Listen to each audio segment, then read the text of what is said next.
In the wilds of Wyoming, where crisp autumn winds slice through the valley, William Johnson, a man who swore off breaking horses, rides his mare Maggie in solitude. Then a metallic clank and a panicked snort pierce the silence. Before him stands a massive wild Mustang, chained to a rotting post, its exhausted body trembling, eyes blazing with unbroken spirit despite the iron biting into its flesh. Before continuing the story, tell me which city you're watching from. I want to know how far this video has come. Don't forget to like and subscribe to the channel so I can send you exciting stories like this every day. Thank you. William Johnson had seen a lot in his 45 years. He had seen men break wild horses, watch them turn untamed spirits into nothing more than obedient shadows of their former selves. That was why he had walked away from that life. He had sworn never to get involved again, but fate had other plans. It started as a routine ride through the Wyoming wilderness, the crisp autumn wind cutting through the valley, rustling the golden leaves. His old bay mare, Maggie, moved at a steady pace beneath him, hooves pressing into the damp earth after the previous night's rain. William was out here for peace, solitude. He didn't want reminders of his past, but then he saw it. At first it looked like a pile of rags caught on a dead tree branch, the colors blending with the earth. But then, the rags moved. William pulled Maggie to a stop, his sharp blue eyes narrowed. What the hell was that? Then came the sound, a clanking of metal, followed by a harsh, panicked snort. William's stomach clenched. He knew that sound. Chains. He slid off Maggie in one fluid motion, dropping the reins loosely over a low-hanging branch. His boots crunched against the dirt as he moved closer, careful not to make any sudden noises. And then he saw him, a wild Mustang, his rich brown coat streaked with mud and sweat, his mane tangled and wild, falling over his dark, terrified eyes. He was massive, taller than most Mustangs William had seen, his muscles barely concealed beneath the layer of dirt and exhaustion. But what stood out the most were the chains, thick, rusted iron wrapped tightly around his front legs, cutting into his flesh, keeping him tethered to an old splintered wooden post hammered into the ground. The Mustang's nostrils flared, his sides heaving with ragged breath, his ears pinned so tightly against his head that William knew. This horse wasn't just scared, he was fighting for his life. William clenched his jaw. Who the hell would do this? He took another slow step forward. The Mustang jerked violently, hooves scraping against the ground, muscles coiling. William stopped. Easy, boy. The Mustang snorted hard, his brown eyes flashing with defiance. Despite his exhaustion, despite the chains digging into his skin, he wasn't broken yet. William exhaled, steadying himself. He had seen horses in worse conditions. He had seen them give up. But this one was still fighting, and William wasn't about to let that fight go to waste. William Johnson had been around wild horses long enough to know one simple truth. They would rather die fighting than live in chains. And this Mustang was no exception. William took another cautious step forward, keeping his hands visible, his stance calm. He wasn't here to hurt him. The Mustang didn't know that yet, but he would. Easy, boy, William murmured. The Mustang threw his head back, yanking at the rusted iron chains wrapped around his front legs. The metal clanked loudly, rattling against the wooden post that kept him prisoner. His deep brown coat was streaked with sweat, his flanks rising and falling in heavy, panicked breaths. His hooves scraped at the dirt, desperate for escape. William's gut twisted. The way the chains dug into the Mustang's flesh told him one thing. This wasn't recent. Someone had left this horse to suffer. William gritted his teeth. He didn't know who had done this, but he sure as hell wasn't about to let them win. He slowly crouched, his boots pressing into the damp earth, inspecting the chains. Thick, rusted, twisted tight. Whoever had done this hadn't wanted the horse to break free on his own. William reached for his knife. The Mustang snorted sharply, muscles tensing. Easy, fella. William kept his voice low, steady. The Mustang watched him, ears pinned, every muscle coiled like a spring ready to snap. William could see it in his eyes, pure survival instinct.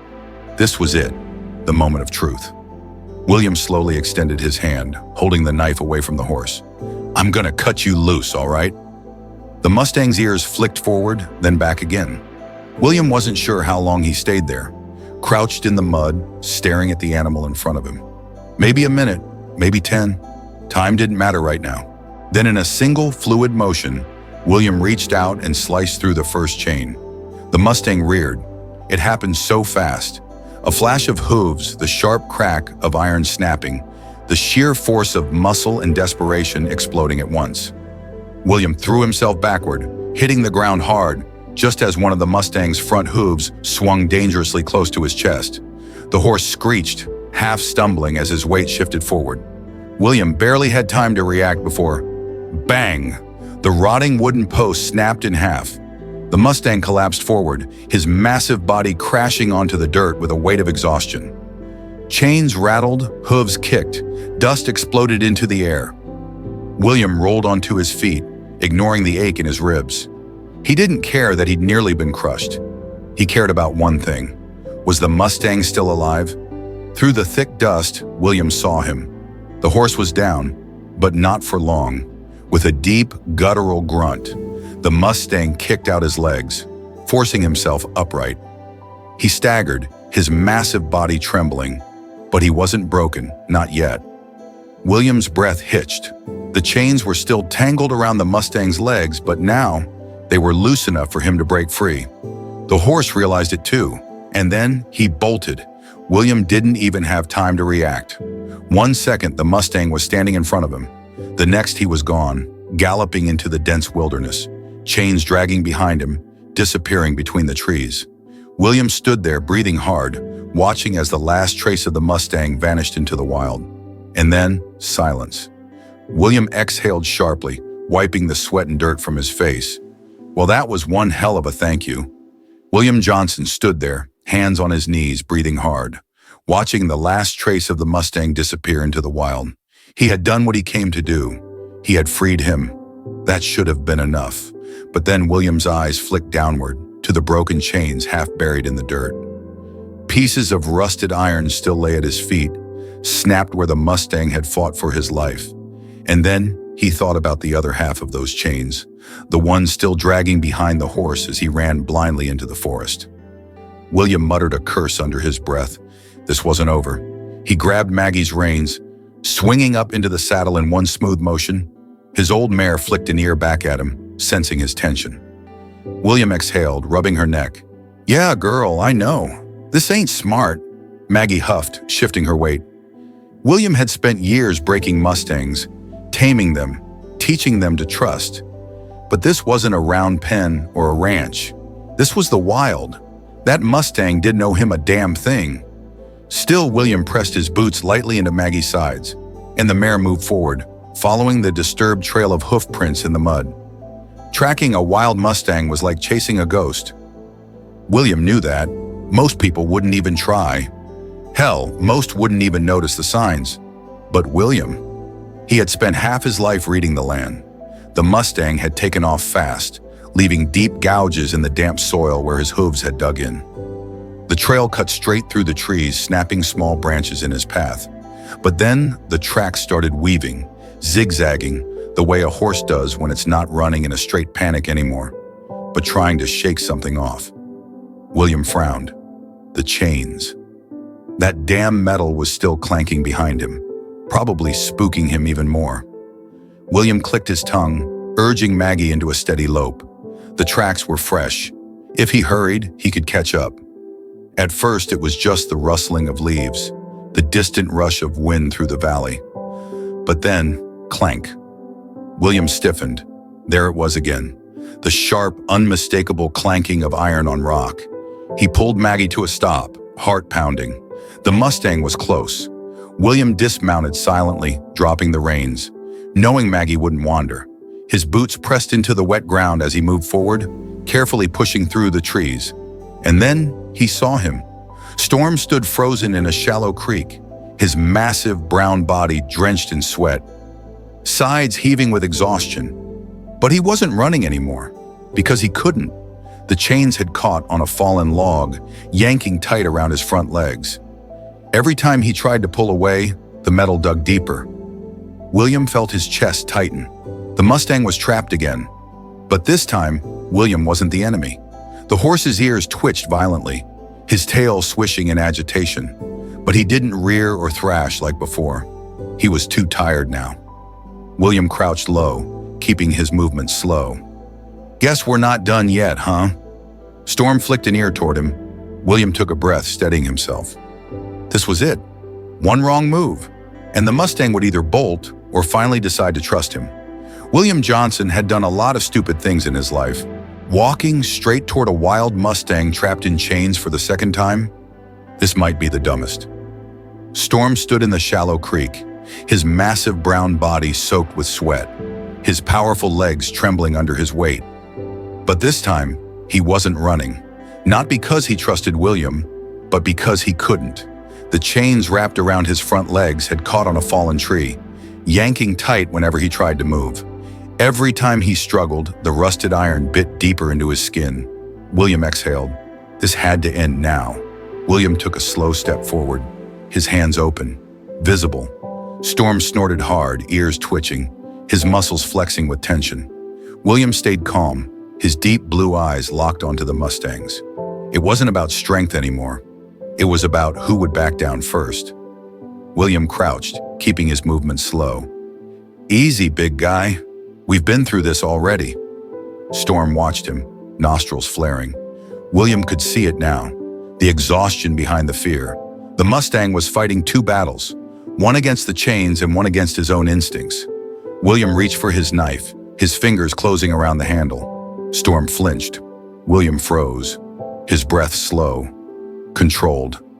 "Not gonna hurt you," he muttered. The Mustang's dark eyes darted to the blade, then back to William. William made the first cut. The knife sliced through the old rope tangled with the chains, loosening the tension around Storm's legs. The Mustang shuffled uneasily, testing the new slack in the restraints. William took a slow, deep breath. He moved for the final link of iron, the one biting deepest into Storm's skin. Storm stiffened. William's fingers brushed the metal. And then, Storm made his choice. The Mustang exhaled sharply, not a snort of fear, but of acceptance. William didn't waste a second. He twisted the chain. Snap. The rusted metal broke loose. The last remnants of the Mustang's captivity fell away, crashing into the creek below. For the first time in who knew how long, Storm was free. William didn't move, didn't breathe. The Mustang stood perfectly still. The only sound was the soft trickling of the creek, the rustling of leaves in the wind. William had expected Storm to run again, to take off without looking back. But instead, the Mustang just stood there, his dark eyes locked onto William's. William could have sworn something shifted in that moment. It wasn't trust, not yet, but it was something. Storm gave one final huff, then, slowly, turned and walked away. Not bolting, not in fear, just leaving. William sat back on his heels, wiping sweat from his brow. He exhaled. Well, guess that's that. And then, Storm did something William never expected. William Johnson had freed the Mustang. That should have been the end of it, but as William sat in the dirt, catching his breath, something strange happened. Storm didn't leave. He had turned, stepped into the trees, his massive brown body blending into the shadows. But then, he paused. William's breath hitched. The Mustang turned his head slightly, his dark eyes flicking back toward William. And then, he came back. William didn't move, didn't dare breathe. The Mustang stepped forward, slow, deliberate. His muscles rippled beneath his coat, his mane shifting in the wind. He was still wild, still untamed, but right now, he was choosing to stay. William stood slowly, careful not to startle him. Storm watched him, his ears twitching, nostrils flaring, but he didn't step back. William had spent years breaking horses, taming them, training them to trust. He had seen every kind of reaction, but never this. "All right, big guy," William murmured. "What now?" Storm huffed, shifting his weight, his hooves pressed into the damp ground, but he didn't bolt. William took one careful step forward. Storm stayed still. William reached slowly, extending his calloused hand toward the Mustang's muzzle. Storm's ears twitched back. For a second, William thought he'd made a mistake. But then, the Mustang lowered his head. Just a fraction, just enough. William's fingers brushed against Storm's muzzle, feeling the warmth of his breath, the coarse texture of his fur. And for the first time ever, the Mustang allowed it. William let out a slow breath. He had never planned for this. He had freed Storm because it was the right thing to do. But this horse, this wild, untamed soul, had just made a decision of his own. He could leave at any moment. But instead, he stayed. William knew better than to push his luck. He took a slow step back, dropping his hand. Storm blinked, nostrils flaring, his tail swishing once before he finally turned and walked away again. But this time, he didn't run. William watched him go, disappearing into the trees, his massive frame blending into the golden light of the late afternoon. And this time, William didn't feel like he was watching a stranger disappear into the wild. He was watching an old friend go home. William Johnson had spent his whole life believing wild horses didn't owe anyone a damn thing. That was the way it was supposed to be. You freed them. You let them go. And if you were lucky, they never looked back. But Storm had. And William wasn't sure how to feel about that. The sun had started its slow descent behind the Wyoming mountains. The air was crisp and quiet, the kind of evening where nothing should have felt out of place. But William couldn't shake the feeling that something wasn't right. He had made it back to his horse, Maggie, who had been patiently waiting near the creek. He ran a hand through her mane, exhaling as he looked toward the trees where Storm had disappeared. "You're thinking too much," William muttered to himself. He had done what he set out to do. The horse was free. That should have been the end of it. But then, a sound cut through the silence. William froze. It was faint at first. A low, distant rustling, something moving fast through the brush. William's gut tightened. Wolves. It wasn't uncommon. He had seen signs of them earlier, but he had been too focused on Storm's chains to worry about it. Now, his instincts screamed at him. He wasn't alone out here. Maggie shifted beneath him, ears flicking toward the sound. William reached for his rifle, eyes narrowing as he scanned the tree line. Then, something burst through the trees. William's breath caught in his throat. Storm, but he wasn't alone. Behind him, weaving through the underbrush, were 3 wolves, lean, hungry, and they're closing in fast. William didn't have time to think. He kicked Maggie forward, moving fast, heart pounding in his chest. But Storm? He wasn't running in blind panic. He was fighting. The Mustang skidded into the clearing, hooves kicking up dirt as he spun to face his pursuers. His massive brown body moved with precision, muscles flexing as he reared onto his hind legs, letting out a piercing, bone-chilling scream. William had heard Mustangs call out before, but never like this. This wasn't a cry of fear. This was a warning. The wolves hesitated, ears flattened, but they weren't backing down yet. Their yellow eyes flicked between Storm and William, calculating, waiting for a weakness. William raised his rifle. One shot in the air should be enough, but before he could pull the trigger, Storm moved first. William had seen stallions defend their herds before. He had seen them fight, kick, and charge when it meant protecting their own, but he had never seen a wild Mustang do it for a man. Storm lunged toward the nearest wolf, teeth bared, his powerful hooves slamming into the ground just inches from the predator's head. The wolf yelped, spinning back. William fired a single warning shot into the air. The sound ripped through the valley, echoing off the cliffs. That was all it took. The wolves turned and ran, vanishing back into the trees, the underbrush rustling in their wake. Silence. Storm stood there, breathing hard, his flanks rising and falling, his ear still pinned back in defense. William lowered his rifle, staring. The Mustang had just protected him. Storm's dark eyes met his. William didn't know how long they stood there. Maybe a second, maybe a lifetime.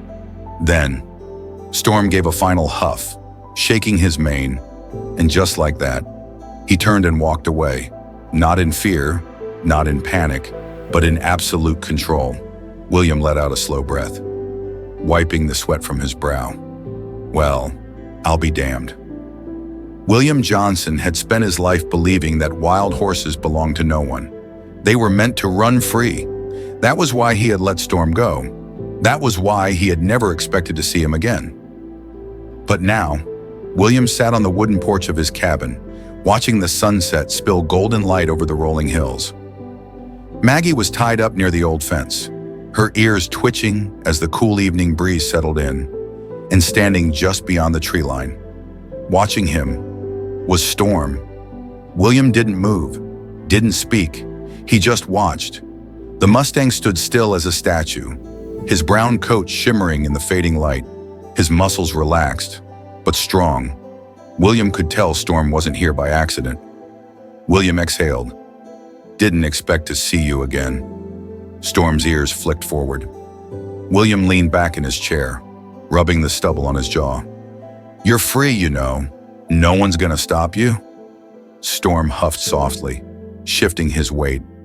His dark eyes were locked on William, not with fear, not with hesitation, but with something else entirely. William had seen plenty of horses in his time. He had seen them broken, beaten, trained, and tamed. But this was different. Storm wasn't looking at him as a master. He was looking at him as an equal. William swallowed hard. Hell, maybe he had been wrong about Mustangs. Maybe some did remember. William stood slowly, keeping his movements calm and easy. Storm didn't flinch, didn't bolt. He just watched. William took a step forward. Well, big guy? Storm exhaled sharply, shaking his mane. Then he took a step forward too. William felt a tightness in his chest. This was it. Storm was choosing to stay. Not as a captured horse, not as a tamed animal, but as something else entirely. A friend. William let out a slow breath, stepping back toward the porch. Suit yourself, big guy. Storm stayed right where he was, and for the first time in his life, William realized. Maybe some wild things were never meant to be tamed. Maybe some were just meant to stay wild, right by your side. As the last light of day faded, William sat back in his chair. The Mustang stood just beyond the fence, watching over him. Neither of them moved. Neither of them needed to. Because some bonds don't need words. Some bonds don't need saddles, fences, or ropes. Some bonds just exist, and that was enough. The journey of William Johnson and Storm has come to an end, but its echoes stay with us forever. This isn't just a tale of liberation. It's about trust and an unspoken bond that transcends the divide between man and nature. As the sun set, William realized some wild things don't need breaking. They choose to stay because of a friendship purer than words can capture. If this story of courage and extraordinary connection moved you, hit that subscribe button on our YouTube channel today. Every video is a new journey, filled with powerful tales of freedom and unbreakable bonds. Don't miss out. Join us to uncover more of life's incredible wonders.